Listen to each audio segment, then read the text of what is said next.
नाभिकीय संलयन। जब दो हल्के नाभिक परस्पर जुड़कर एक भारी नाभिक का निर्माण करते हैं तथा ऊर्जा की बहुत अधिक मात्रा मुक्त होती है तो इस प्रक्रिया को नाभिकीय संलयन कहते हैं। नाभिकीय संलयन की प्रक्रिया नाभिकीय विखंडन की विपरीत होती है।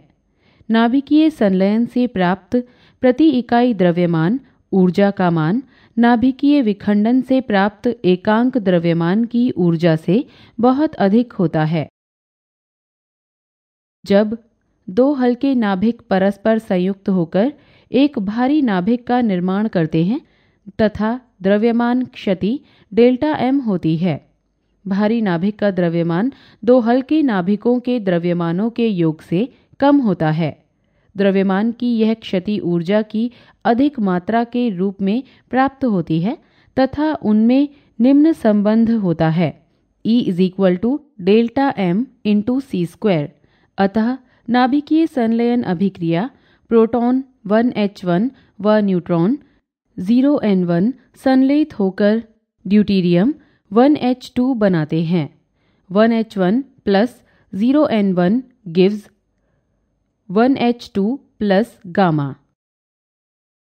नाभिकीय संलयन के कारण दो हल्के नाभिकों के संयुक्त होने से एक भारी नाभिक के निर्माण की प्रक्रिया संलयन कहलाती है, परंतु नाभिकों के धनावेशित होने के कारण वह एक दूसरे को प्रतिकर्षित करते हैं। जब वे बहुत ही पास लगभग 10⁻⁻14 सेंटीमीटर लाए जाएं, नाभिकीय आकर्षण बल क्रियाशील हो जाता है।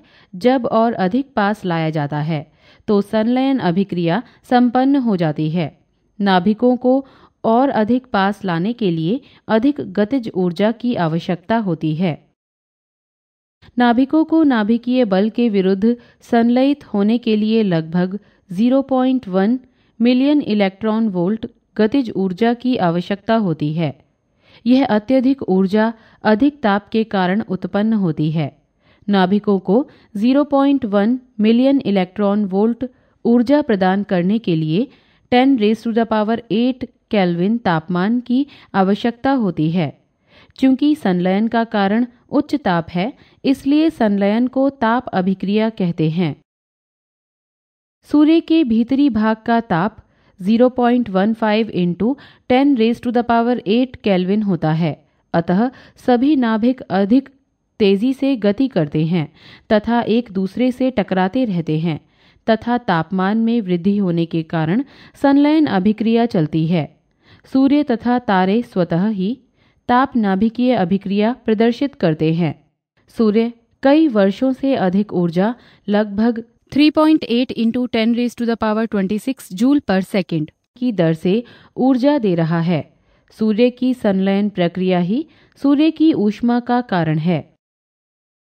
सूर्य और अन्य तारों में उत्पन्न ऊर्जा के कारक निम्नलिखित दो ताप नाभिकीय अभिक्रिया संलयन हैं: कार्बन नाइट्रोजन चक्र, प्रोटॉन प्रोटॉन चक्र।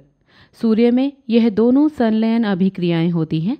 दोनों अभिक्रियाओं में प्रत्येक में 4 हाइड्रोजन नाभिक प्रोटॉन 1H1 संयुक्त होकर एक हीलियम 2He4 तथा 2 पॉजिट्रॉन और ऊर्जा मुक्त करते हैं। 4 1H1 gives 2He4 plus 2 plus 1 E0 plus ऊर्जा। कार्बन नाइट्रोजन चक्र। सूर्य के मध्य भाग में अति उच्च ताप लगभग 2 इंटू 10⁻7 केल्विन में कार्बन नाइट्रोजन चक्र की संलयन अभिक्रिया होती है। जब एक प्रोटॉन 1H1 कार्बन 6C12 से संलयित होता है तो यह अभिक्रिया आरंभ होती है। यह अभिक्रिया निम्न क्रमानुसार होती है: 1H1 plus 6C12 gives 7N13 plus 1.9 million electron volt. समीकरण 1। 7N13 gives 6C13 plus 1E0 plus 2.2 million electron volt. समीकरण 2। 1H1 plus 6C13 gives 7N14 plus 7.5 million electron volt. समीकरण 3 1h1 plus 7n14 gives 8O15 plus 7.3 million electron volt. समीकरण 4 8O15 gives 7n15 plus 1E0 plus 2.8 million electron volt. समीकरण 5 1h1 plus 7n15 gives 6C12 plus 2He4 plus 5.0 million electron volt. समीकरण 6 अभिक्रियाओं को जोड़कर दोनों ओर उपस्थित नाभिकों को निरस्त करने पर निम्न चक्र या अभिक्रिया प्राप्त होती है। 4 1h1 gives 2He4 plus 2 plus 1E0 plus 27.06 million electron volt. चक्र में कार्बन एक उत्प्रेरित अभिकर्ता की भांति व्यवहार करता है। अंत में पुनः यह 6C13 7n14 8O15 7n15 में बदलकर वापस 6C12 में प्राप्त होता है। कार्बन नाइट्रोजन चक्र में नियुक्ति ऊर्जा। द्रव्यमान क्षति के कारण इसमें ऊर्जा मुक्त होती है। उत्पादों का द्रव्यमान 2He4 = 4.0023873 2 1E0 = 2 0.000558। अभिकारकों का द्रव्यमान 4 1H1 = 4 × 1.008144 = 4.032576 एटॉमिक मास यूनिट। कुल 4.003503 एटॉमिक मास यूनिट। द्रव्यमान क्षति = 4.032576 माइनस 4.003503 = 0.029073 एटॉमिक मास यूनिट। इसलिए मुक्त ऊर्जा = 0.029073 × 931 = 27.06 मिलियन इलेक्ट्रॉन वोल्ट।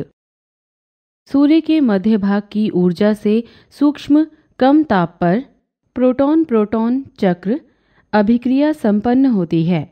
इस अभिक्रिया में दो प्रोटॉन हाइड्रोजन नाभिक 1H1 संलयित होकर एक ड्यूट्रॉन तथा अंत में एक हीलियम 2He4 बनाते हैं।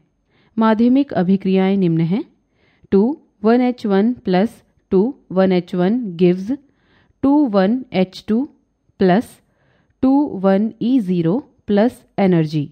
समीकरण 1 2 1H2 plus 2 1H1 gives 2 2He3 plus energy. समीकरण 2 2He3 plus 2He3 gives 2He4 plus 2 1H1 plus energy. समीकरण 3। यह चक्र या संपूर्ण अभिक्रिया सभी तीनों अभिक्रियाओं को जोड़कर तथा दोनों ओर के उभयनिष्ठ नाभिकों को निरस्त करने से प्राप्त होती है। 4 1H1 gives 2He4 plus 2 1E0 plus energy. उपरोक्त चक्र का अंतिम परिणाम कार्बन नाइट्रोजन चक्र के समान है। प्रत्येक चक्र में मुक्त होने वाली ऊर्जा भी कार्बन नाइट्रोजन चक्र के समान होती है।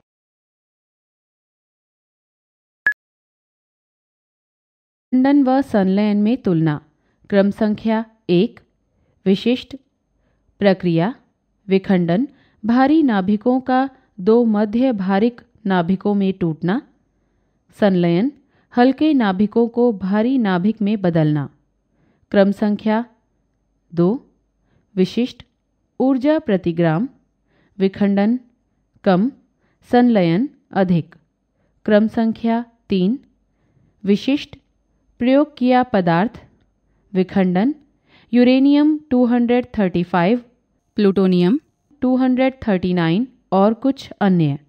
संलयन, ड्यूटेरियम, ट्राइटियम, लिथियम।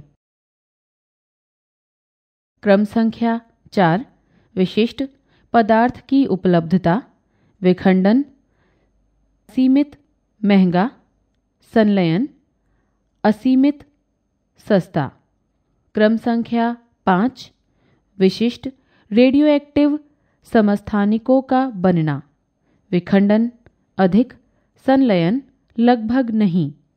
क्रम संख्या 6, विशिष्ट अभिक्रिया, विखंडन अपेक्षाकृत कम ताप पर घटित होती है, संलयन अधिक ताप पर घटित होती है, 2 से 3 मिलियन सेंटीग्रेड। विकिरण संकट, रेडियोएक्टिवता स्वास्थ्य के लिए हानिकारक भी हो सकती है। रेडियोएक्टिवता के विस्फोटन से शरीर की कोशिकाओं पर हानिकारक भौतिक व रासायनिक परिवर्तन होते हैं। यह क्षति निम्न कारकों पर निर्भर करती है: विकिरण की प्रकृति, विकिरण के संपर्क में आने वाला भाग, ग्रहण की गई मात्रा। अल्फा कण मनुष्य शरीर को भेद नहीं सकती हैं।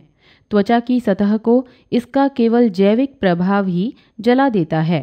अतः अल्फा कण एक गंभीर संकट नहीं है, जबकि स्रोत शरीर के अंदर न लिया जाए।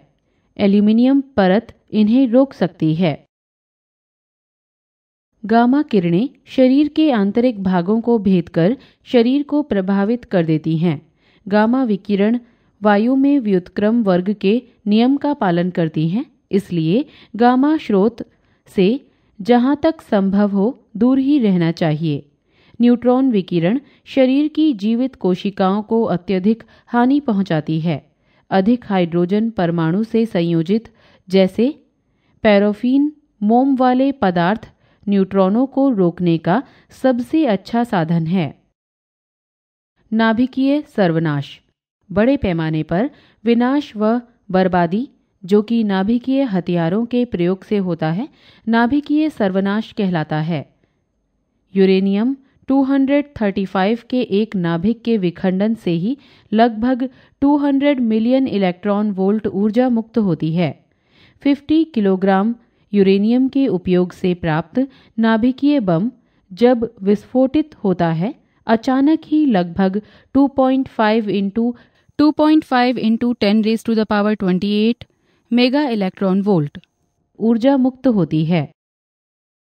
प्राप्त मुक्त ऊर्जा जो कि नाभिकीय बम से प्राप्त होती है, लगभग 20,000 टन TNT के तुल्य होती है। सन 1945 में यूएसए ने जापान के हिरोशिमा नामक स्थान पर जब परमाणु बम का विस्फोटन किया था, तब परिणाम स्वरूप लगभग 67 शहर नष्ट हो गए तथा लगभग 1,35,000 लोगों की मृत्यु व घायल हो गए। संलयन बम अधिक विनाशकारी होता है। प्रथम बार हाइड्रोजन संलयन बम का परीक्षण 1954 में किया गया। यह विखंडन बम जो कि हिरोशिमा में गिराया गया था, उससे 1000 गुना अधिक शक्तिशाली था। ऐसा अनुमान है कि महाशक्तियों के पास जो नाभिकीय हथियार हैं, उनकी सहायता से पूरी पृथ्वी पर जीवन को कई बार नष्ट किया जा सकता है। ये नाभिकीय सर्वनाश केवल वर्तमान जीवन को नष्ट ही नहीं करेंगे, बल्कि रेडियोएक्टिवता संपूर्ण पृथ्वी को आने वाले समय में भी जीवन के योग्य नहीं छोड़ेगी। विस्फोटन से प्राप्त रेडियोएक्टिव धूल सूर्य के विकिरण को रोक सकती है। परिणाम स्वरूप लंबा नाभिकीय कोहरा छा जाएगा। इस भीषण विपत्ति को किसी भी कीमत पर रोका जाना चाहिए।